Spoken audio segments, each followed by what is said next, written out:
Hi, everybody. Stefan, Molyneux from Freedom Main Radio. Hope you're doing well. Very pleased to have back for the third time Mrs. Phyllis Schlafly. Now, she is a conservative lawyer. She's the founder and president of the Eagle Forum and author or editor of over 20 books, including A Choice, Not an Echo, Who Killed the American Family, and The Supremacists, The Tyranny of Judges and How to Stop It, and, of course, many more.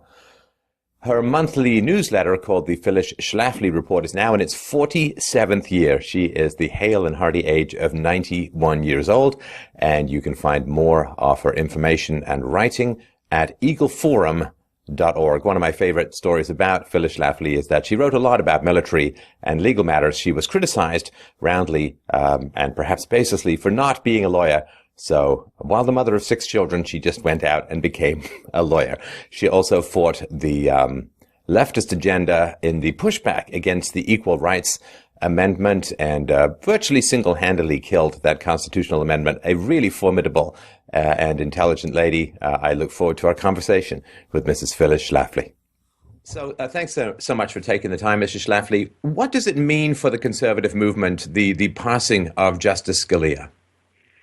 It is a tremendous event because he was the most distinguished man on the court, knew the law better than anybody else, and believed in interpreting the Constitution the way it was written. He discounted all of this talk by the liberals that we have a living Constitution that they can rewrite according to their own views as the years go on.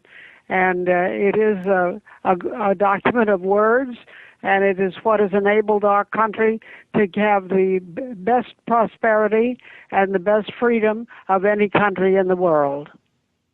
It seems strange to me what they call originalism, or the idea that you would look at the context of the Constitution at the time it was written. I can't think of any other contract that people are so eager to, quote, reinterpret after the fact according to the whims of the moment. That wouldn't seem to me to be any kind of contract at all. Well, you're absolutely right, and that's what the liberals do all the time. They're trying to put new meanings into words and try to say that something is constitutional when it isn't. And then, of course, Obama basically ignores the Constitution and does what he wants to do with what he calls executive action. And most of us think a great deal of what he does is not constitutional. It also seems to me that the liberal side or the Democrat side of the American political spectrum seem to be having their, finger on the scale, so to speak, in that they don't seem to want to take their ideas to the American population for any kind of popular vote. What they seem to want to do is pursue judicial activism and also stack the deck with Democrat-friendly immigrants. Is that your impression too? Yes, it certainly is, and that's why immigration is maybe the number one issue in our country today. They're bringing in all these people from other countries who have no idea of what our Constitution is, no idea of limited government. They think they should rely on the government to do everything, and they come over here and they get on all kinds of money aid and. They don't seem to learn what our Constitution is all about. So we want to stick to the Constitution the way it was written and what it meant when it was written. And if you could help my listeners and watchers understand what is meant by the phrase that's bandied about a lot, but usually without much explanation, judicial activism, or making the law rather than interpreting the law. Well, that's the theory of the liberals, that the Constitution is a living document, and it can be interpreted freely by later Supreme Court justices and give new meaning to some of the words. And we don't believe in that at all. We believe in the Constitution the way it was written. It's a wonderful document. It's a source of our enormous prosperity and freedom. And other countries, if other countries want to have what we have, they should follow our lead and not try to invade with their numbers of people and come illegally to vote in our country. I wonder also the degree to which having the fear of Trump in the Republican leadership at the moment? Because it seems to me that the Republican base certainly want the Republicans to push back on any new nominee to the Supreme Court by Obama. I also get the feeling that without Trump in the wings, they might actually fold. Some of the rhinos might fold for this, but with the fear of Trump behind them, it seems that they might have some kind of spine to stand up to an appointment before the end of Obama's term. Well, there are a group of people, mostly rich donors, who are now called the establishment, whom I used to call the kingmakers. And they successfully nominated one Republican loser after another. And we don't want them the one they want to choose. And they are absolutely dead set against Trump because they think he won't take orders from them. He's not dependent on their money. He has his own money. And so I think it's very important that the grassroots speak up and get the nominee they want. Now, they're talking about it may be a convention when nobody will arrive with 51% of the vote. And if nobody arrives with 51% of the vote, that means, I think, after one ballot, the delegates will be free to vote whoever they want. And I hope that it's going to be a grassroots chosen nominee and not somebody who's chosen by the big donors. Because they've given us a bunch of losers. Well, I guess it wins for them in terms of the number of, or the amount of cheap labor that the big business interests can get out of the Republicans' massive desire to extend the H-1B visas, the visa program, and immigration as a whole. Well, you've put your finger on the reason, what they're doing. The big donors are doing it because they want the cheap labor coming in. And the cheap labor is even in the H-1B visas because if you talk to any guy who's gotten an engineering degree but isn't able to get a job, you see the result of that. And they bring in the foreigners, and they simply pay them lower wages, and they think that's a neat system. But we don't want that. America grew great because we had a great growing middle class, and families were strong, and that's what we want to have. But we can't have it when we have these big donors and so-called kingmakers telling us who to nominate. Well, and I think the argument could strongly be made that one of the reasons that the labor is so cheap is not just because they come from countries with lower wage expectations, but because the medical, welfare, social, educational costs are shouldered by the U.S. taxpayers rather than having to be included in the wages that would have to be paid to people coming in by big business. You're absolutely right. You're absolutely right, and it's an outrageous system, and we don't want to have the biggest percentage of our people dependent on handouts from the government. That's not the way America was built, and it's unfortunate that now a tremendous percentage of our population is dependent on that check they get from the government every month. What is it in Trump's platform? And I know that you have been very pro-Trump, obviously, recently. What is it in Trump's platform that the Republican political class is not recognizing, the connection that Trump has with the grassroots Republicans? Well, I think that it's clear that Trump is his own man. He's not taking orders from the kingmakers. He's doing what he thinks is the right thing, and he's trying to make America great again. And that really resonates with the middle class in our country. It resonates with people who want jobs and think the immigrants are taking our jobs, and they are indeed. If you're a guy just coming out of school, you need an entry-level job, and that's what these foreigners are taking, and we can't let them do it because that's just destroying our country. And I think in particular among the lower wage members of the American society, or people who are having a tough time getting a job in an increasingly automated world, I'm thinking in particular that Trump seems to have great appeal among American citizen blacks and Hispanics because by keeping out the cheap labor, he's going to open up a lot of opportunities for those who are having a tougher time these days getting onto the lower rung of the economic ladder.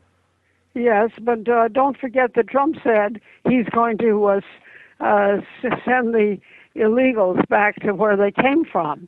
And I want to tell you, I've been writing a monthly newsletter for many, many years, and my current one, which is going in the mail in the next few days, has a picture from the newspapers, I think it was 1954, when Eisenhower sent back millions of illegals. You know, they say it's impossible to ship them back. Well, this picture shows them loading the illegals in the 1950s onto a train. And that's the way they sent them back. That was the year of trains, if you can remember back that far. And it's terribly important that we not let all these people come in who take jobs from Americans. When our kids get out of college or get out of high school, they need an entry-level job. And that's what the illegals and the immigrants are taking away from us.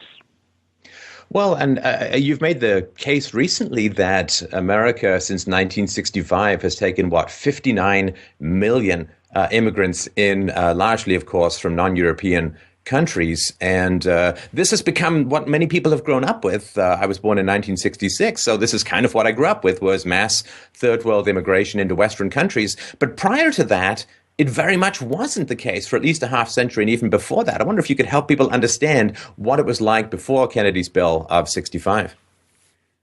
Well, we had a very homogeneous population. Everybody speaks English, and that's an essential. When you become a citizen of America, you promise to learn and speak English, and that's terribly important. It's a unifying condition, and what they're doing to our country now is so bad. All you have to do is look at Germany. Now, I thought the Germans were tough, but the Germans decided, Angela Merkel decided she was going to let all these Syrians in, and nobody has the capability of vetting them to find out if they're criminals or not. And they've come in, and the thing that's so shocking about a lot of these criminals is that not only are they criminals, but they go after very young girls. I'm talking about 10, 11, 12-year-old girls. You know, you can imagine an American guy being attracted by some attractive woman, but Americans don't go after 10 and 11-year-old kids. Yeah, it is what is going on in Europe. I mean, I could almost imagine the next wave of immigration might be Christian Europeans fleeing the disasterscape that is shaping up in Europe. Well, so they're trying to keep the Christians from getting here, and the Christians are certainly a lot of refugees. However, we've got to watch out. We've got to vet everybody. You know, the Boston bombers came in claiming they were refugees from persecution, and that wasn't true at all. After they got here, they made several trips back to their home country, and nobody bothered them. Right. Now, I don't know if you've been following the cases that Justice Scalia, had he lived, would have been adjudicating or judging. I wonder if you could talk, if you've followed this, about some of the key cases that you think might go a different way should a more liberal judge be placed on the Supreme Court. Well, Obama's idea of judges is that they will follow the left-wing party line. And he's appointed now more than 300 judges to the federal judiciary. And a lot of those will become law because the Supreme Court won't take a review of them. And that's very, very unfortunate and very dangerous. And we need to make sure that we have a good, solid Supreme Court and federal courts who follow the Constitution and don't try to make it up as they go along. Right, right.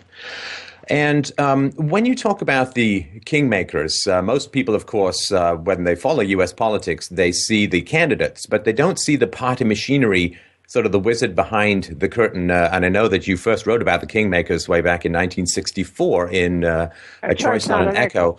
Yeah, what is it that people need to see that I think Trump is kind of revealing by doing daring things like pointing out how stacked the audience is in the debates with party donors and donors to candidates? Who are the kingmakers, and what is it that Trump is revealing through his march across the conservative landscape? Well, the kingmakers have poured a lot of money into this campaign because they know it's the most important election of our lifetime, and it's really a danger, and we need to make sure the grassroots can pick their own candidate. That's what democracy is all about. That's what it meant when the Constitution said government of the people and by the people. And so it's very necessary that everybody be involved. I'm urging all of our Eagle Forum members and everybody I know who cares about the future of our country to be part of the process in getting yourself elected a delegate to the Republican National Convention so that you can have your voice.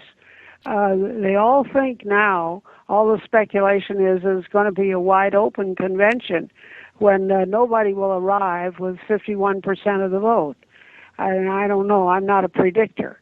But at any rate, we have to be ready for all eventualities, and Eagle Forum has a guy named Ed Martin, our new president of Eagle Forum, who has studied the rules and will help guide you to make the legal choice of what to do, because there'll be all kinds of procedural motions.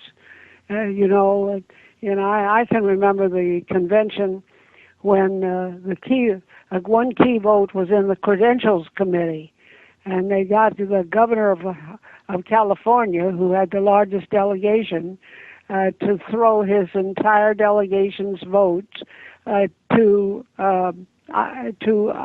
Eisenhower as opposed to Bob Taft, whom the grassroots were for. And the result was they bribed him, and he got paid off with the first appointment to the Supreme Court. And that's how he got to be on the court. But we don't want anything like that.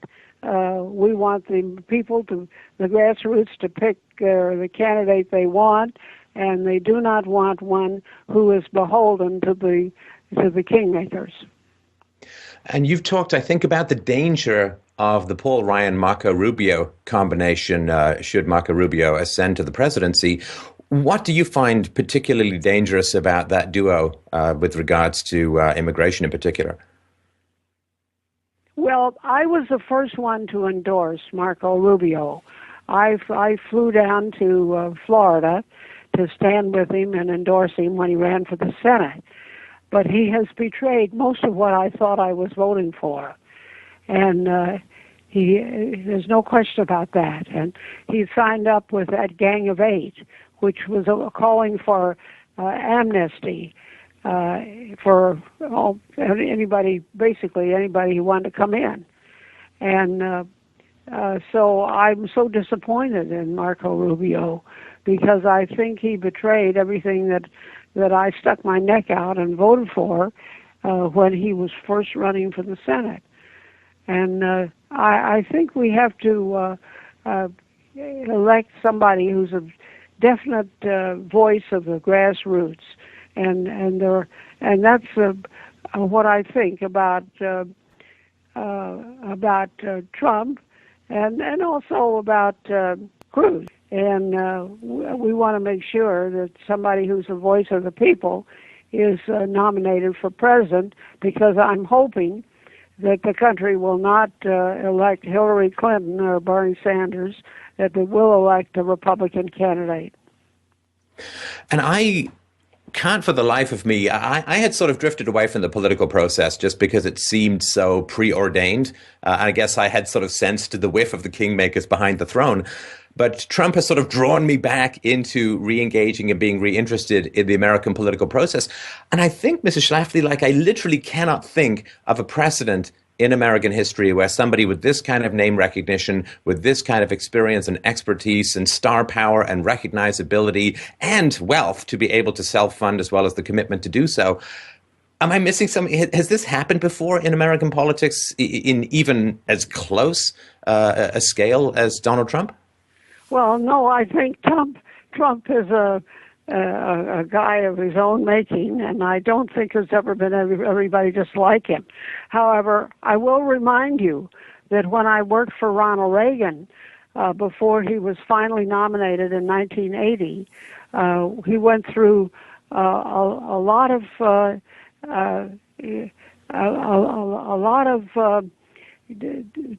dissection by grassrooters who thought he was not conservative or loyal enough. And you remember he had done a number of things we don't like. He had signed the worst divorce bill in the history of our country. He had signed an abortion bill. And a lot of people thought he was not a real conservative. And some of us were supporting Phil Crane, who you probably don't even remember him, who we thought was a real conservative. But at any rate, we finally got Reagan nominated, and it was a great thing, and he turned out to be the best president we had in the 20th century. And I think we can do that again if the grassroots will stand together and not be dissuaded by some of these attacks on Trump or Cruz. All right. Now, I know we're tight on time, so I just wanted to give you the opportunity, Mrs. Schlafly, to communicate to the listeners, to the folks, why is this election so important, and what should they really be planning to do over this election season? Well, I think this is the most important election of our lifetime because we need to decide whether we're going to go along with Obama fundamentally transforming America, as he said he wanted to do. And he has made a fundamental transformation in many ways. He has issued so many executive actions that we think are plainly unconstitutional, and which his friends on the court have not called unconstitutional. And so I feel that this election, which will control not only the presidency, the president branch of government, but also the court branch of the government, because we have a vacancy that needs to be filled. And I'm urging all Republicans not to confirm anybody at the present time. I think we should wait for the next president. We just don't need to have a nominee right now. So I urge the American people to accept the idea that we'll just have 8 judges for the rest of this year, and then we'll have an election and we'll bring our country back to the right path. All right. Well, thank you very much, Mr. Schlafly. And you can always go on my website, eagleforum.org, for more information. Yes, and we'll link to that in the show notes for this. As always, a great pleasure. Thanks so much, and I look forward to seeing your next output regarding the election. And for those who haven't read Mr. Schlafly's comments and articles and interviews, I strongly recommend it. She is an elegant and passionate writer and well worth absorbing. So thank you very much, Mr. Schlafly. Always a great pleasure. Thank you, and have a good day. You too.